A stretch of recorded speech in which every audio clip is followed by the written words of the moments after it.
Good day mga idol, narito tayo para magpaligo ng mga ibon mga idol para sa preparation mga idol sa first lap sprint race sa Liburo ang bitaw mga idol. At yan mga idol, nakikita nyo mga idol, naliligo na sila mga idol, nandyan sa bathtub nila mga idol, ayan.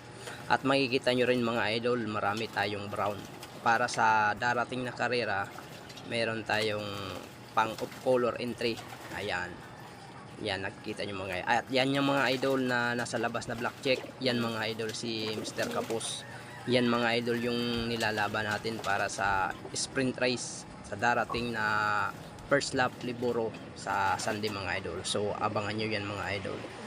Yan, makikita nyo. Sige, maligo ka dyan Mr. Kapos para ma-relax ang iyong katawan.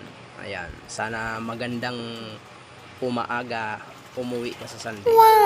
Ayan, nandyan sila mga idol. Tapos nandun naman sa dulo mga idol na blue bar si Mr. Yaya. Ayan yung nilalaban natin. Silang dalawa mga idol. Ayan, nakikita nyo mga idol si Mr. Saryaya na blue bar. So ayan, maligo kayo. At tamang tama naman, mainit ngayon ang panahon. Maraming